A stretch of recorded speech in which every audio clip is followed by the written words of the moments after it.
Welcome back. Sorry. Before the break, we were talking about changes in attitudes, changes in journalism, and changes in reporting. They say that the first casualty of any conflict is truth, but sometimes the second casualty is the truth provider, the teller, the journalist. See, all over the world, journalists are suffering everywhere, not only in Bangladesh. Recently, in Turkey, a lot of journalists have been killed. In Iraq, in 4 weeks, some time ago, some 15 journalists were killed. So the toll goes on, and it goes on and on and on. Our distinguished guest today, I would like to request him to say something about what is the situation worldwide. Are journalists safer today? I think there's nothing called safer today or yesterday. When there are more conflicts, when there are more internal trouble in countries, there will be more trouble for us. Sometimes we have to know what we can write by following the rules of the individual countries. Like British government has its own rules, Ofcom or other things. Right. So every country should know what are the rules, and I think that is one way of staying away from unwanted problems, because in Bangladesh we have no rules. It's a free-for-all, and I've been asking for it. But you have the Ministry of Information. No, Ministry of Information, there's no rules. There's nothing written then there. That's why, but people would just write anything and anything.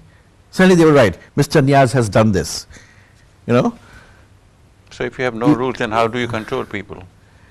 That is what we are trying to do. We are not controlling. What I think we need to do, one, is to have a strict policy as far as national interest and security is concerned, because I will not try to harm. But that is understood, isn't it? I mean, it's a self-imposed No.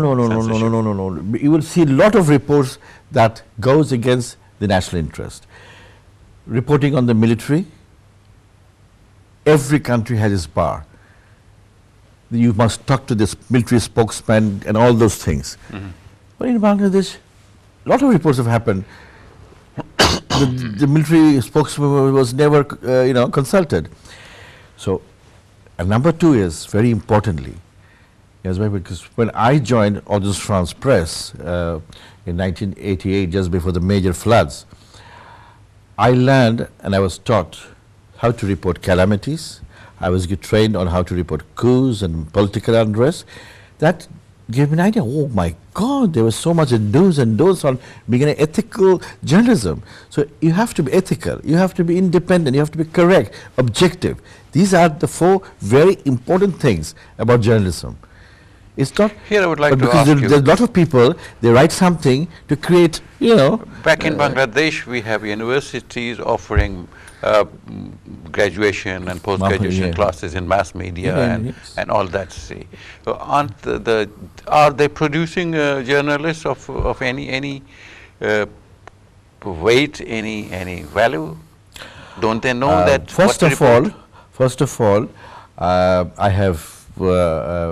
They need to improve their syllabus. There are wonderful teachers there who have studied abroad, trained abroad, so they are doing their job. But the most important thing is what we notice now, that people with good results and background are coming to this profession. They're enrolling themselves in the universities. That is very important, that a good student will always try to perform the good way, that because he is careful about his image. Right. And I think, pardon me if I'm wrong, but I think your background, education and everything matters very much. So the quality of journalism improving. There are many women journalists now, and And you know, my Prime Minister is trying to put women everywhere and getting the guys out, and so we are under challenge from the women, and they're doing very well. There are many people Yes. who would not think like you do, but anyway. Right. About Chittagong Hill Tracks, what is your take on the disappearance of Kalpana Chakma? This is a very old I know. incident. Because I have written about it myself. When it happened, I was working for AFP, and so there are two things. One is, But the events have not ended. She is still in a turmoil. it's not a turmoil. It is. I'll tell you that there are two sides to this thing. One is it was said that the military is involved. So there's a military investigation, which is not easy. It's very tough. It's a very sensitive subject. Right. The civil administration is doing the investigation. Yes, it is taking long, but because like many other cases which took long, but eventually, We live there. yeah, justice has been done. So I'm sure and I'm hopeful that justice will be done here, whoever has done wrong. So, but Hill Tracks, you know, after the peace treaty that was signed during the first term of Prime Minister Sheikh Hasina with the Well, rebels for there. taking long, you said, see, I had asked this question to the Honorable Information Minister as well, and he had said within a year everything will be resolved. About Rooney Sagar. I feel more about them because they are fellow journalists. They were fellow journalists. And in 2013, September, Mr. Hassan Rakinu, the Minister for Information, said that within a year it will be done. My question was, we have had so many home ministers and they have promised the same thing. See, the first home minister, the lady, I Sarah forgot her name, Khatun. yep, she has promised 48 hours or 24 hours and then it's wait. What is keeping this? I mean, why? No, nothing is keeping it. Actually, as I said, the ministers speak on these subjects with all the information. Maybe they were given the information that we have gone a lot far, we can do it in a year. Right. But in actuality, it was that on. It was not this case, and it is a very sensitive case. Some of the people involved in the investigation, I know them, they've said that there's so many sensitive areas that has to be cleared before we place it in front of the court. So, but nobody can get away from justice. And Rooney and Sagar were my friends. Mm-hmm. And it was only few days before he was killed, I met Sagar with his son.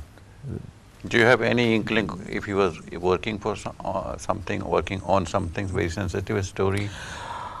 Some people said that, but there are other versions also. So let's not, hypothetically discuss about the issue. I just think that we must be objective and we must endeavor to solve the case and bring the people behind it to justice as quickly as possible. I must say that. And my government is a government which respects the judiciary, which respects the process of investigation. They are regularly reporting it to Prime Minister. So I'm very hopeful. But there is no time frame. No, I cannot give a time frame like my honourable ministers because they have more information. I'm a journalist. Well, it seems that they didn't have enough information because that no, was things change. Yes, bhai. These are things which change overnight. Suddenly you come across another clue and you run after it. It takes 6 months then. So you see, so it is. We can sit from outside and say a lot of things. Like Right. I can tell you this bit if you give me 1 minute. That Well, Nadeem bhai, we are at the fag end of this program and this segment, so I just wanted your opinion about what is happening about the Rohingyas. I mean, it's very clear, very clear. Don't you think there's that no confusion? we owe it to humanity to provide them We did. with shelter We are still and all that? doing it. Because some of us and most of us remember that some 10 million persons crossed over into India during the liberation war, see. So, Neaz bhai, as a human being, we feel that, Yes. yep, it's not a matter to be laughed away. No. Because you're comparing with India. India had enough space. Anyway, Well, question of this was a- humanity. this was a The question chance. of humanity Yep. is of major concern to us. Bangladesh did, and still we have allowed a lot of them to come in, right? We are feeding them, we give it. The first problem is those who came before, Long time ago, because I was the man who broke the story of the influx. Yep. So I was there in Teknaf where they were coming and doing a lot of stories, if people have newspapers of the time. Soon, they mixed up with the local public because the dialect is very common. Right. Then they got involved with all kinds of crime, from prostitution to burglary to anything, to major crimes. Then they started getting employed by hoodlums. They take because they're so poor. And there was more crime. The social fabric of Cox's Bazar broke down totally. But the refugees are always blamed. No, I'm telling you. So, but then you have to also think first about your own country. We are not throwing them into water, into the Bay of Bengal. People who have come. A good number of them have been returned. Under United Nations supervision. So there's no question about it. Now we have asked our very good friend, the People's Republic of China, who have also very good bonds with the Myanmar regime, and Aung San Suu Kyi, so that let's come to a negotiated settlement. These people have been in your land for many, many, many decades. Right. What has happened suddenly? Aung San Suu Kyi is a Nobel laureate. How can she keep quiet when the Rohingyas were reportedly killed in hundreds? So it is for you, for all of us, to ask her. What is her response? She has not responded. She has always kept quiet. Very recently, she had taken a visit to the area. I followed it very keenly, and she has not made a comment on that. But observers were refused to visit the Rakhine area from the United Nations and other groups.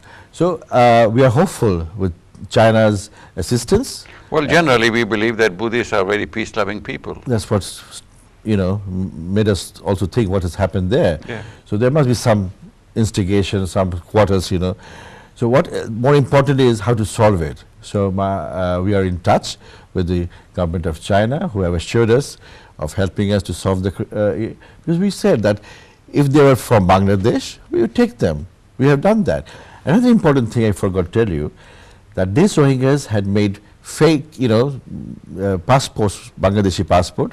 They went to the United Arab Emirates in couple of hundred, and they resorted to all kinds of crimes. UAE then stopped all recruitment from Bangladesh, saying Bangladeshis are criminals. When it was investigated, we found out the Rohingyas. Now, very interestingly, I don't know if you know, you can travel. I went to Ireland, the Republic of Ireland, and I went to visit a radio station, KCLR, and this is a local FM station, very powerful. It has a few thousand. We have almost finished the time. Just one. Yep.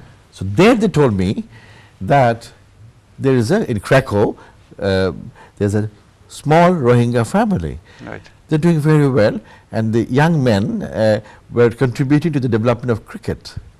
Great. So I said, how did they make it here? It was through some agencies.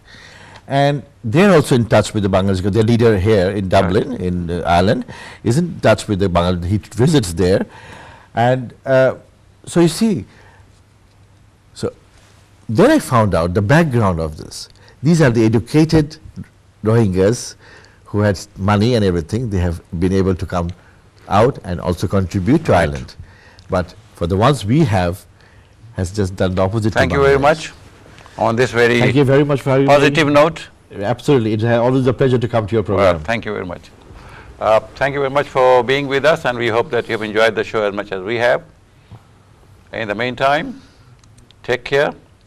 Our next program will be after the Ramadan, so have a blessed and blissful Ramadan, and remember us all in your prayers. May Allah be with you.